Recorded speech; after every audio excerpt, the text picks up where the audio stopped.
Skip to contend governor's race 2018 election. California Republicans Travis Allen addresses delegates at the California Republican Party convention. And Nishimura, Los Angeles Times. Tension has been mounting between the GOP candidates for California governor, but on Saturday the pair largely refrained from criticizing each other as they made their pitches to hundreds of delegates at the state Republican Party convention. As they spoke at a candidate forum, an attack on a fellow Republican would have led to an air horn shriek and an immediate end to their speeches. So John Cox and Travis Allen slashed at the Democrats, who rule California, as they made their cases as to why GOP voters should unify behind their candidacies. Allen, an assemblyman from Huntington Beach, did his best to hype up the crowd by immediately ripping into the state's Democratic leaders for California's deteriorating public schools, increased poverty and homelessness, and crumbling roads. California Republicans gathering in San Diego for this weekend's state GOP convention find themselves in a familiar spot, scrambling for ways to resurrect the party sliding toward political irrelevance in this solidly Democratic state. Gina Ferrazzi, Los Angeles Times. Minority Leader Nancy Pelosi on Saturday called for an ethics investigation into San Fernando Valley Democratic Rep. Tony Carnos, who this week acknowledged that he is the unnamed defendant in a Jane Doe lawsuit alleging he molested a 16-year-old girl. Carnos has vehemently denied the allegations, and contacted fellow members of Congress in recent days to assert his innocence in connection with the lawsuit. In a statement Saturday, Pelosi said Carnos appropriately asked us to withhold judgment until there is a full investigation of the facts. Patrick Little, right, is questioned by officials after being escorted out of the California GOP convention in San Diego on Saturday. An anti-Semitic GOP Senate candidate was kicked out of the California Republican Party's convention in San Diego on Saturday morning, with one witness saying he was dragging and kicking an Israeli flag while being escorted out. Party officials said that, from the outset of the convention, the candidate, Patrick Little, was not welcome at the gathering. "There's no room for that kind of hate speech that man uses," said Cynthia Bryant, executive director of the California Republican Party. Congressional races 2018 election. California Republicans, Christine Myduck, Los Angeles Times. Rep. Mimi Walters painted a dire picture for her fellow California Republicans on Friday night.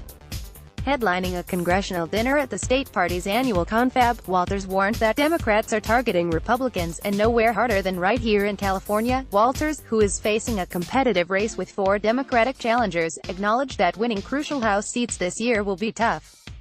Democrats are going after 10 GOP-held House seats in California, 7 of which were won by Hillary Clinton in 2016. The Democrats think there's no stopping them this time.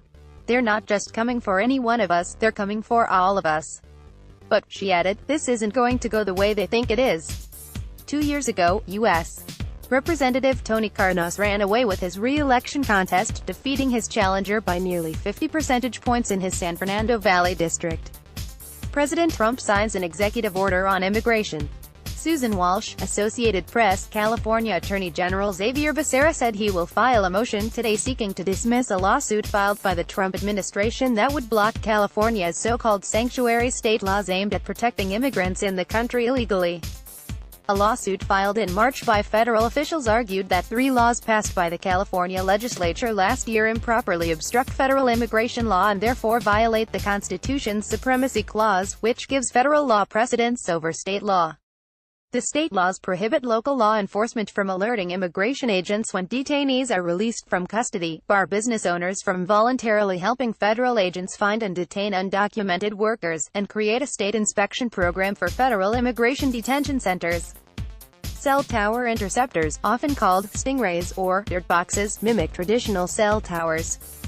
Jeff Roberson, Associated Press. A coalition of civil rights and immigrant advocacy groups has penned a letter in support of a state bill that would force California police and sheriff agencies to disclose all of their surveillance gear, as Oakland this week approved similar requirements through what may be the strongest city surveillance ordinance in the country. Supporters say they believe the legislation will propel other cities and counties across the state to follow the lead, ensuring law enforcement officials are not obtaining powerful public safety tools behind closed doors. For years, privacy advocates in Oakland have pushed back against the ways that law enforcement, through new technology and shared databases, collects the personal information of criminal suspects and innocent bystanders. Alike, under the city's latest ordinance, police will have to report all of their surveillance technology, keep more public data on its use, and obtain community input before buying new equipment. The new rule also includes protections for whistleblowers who report any violations. President Obama endorsed Feinstein for re-election. They served together in the Senate before he became president. Sarah D.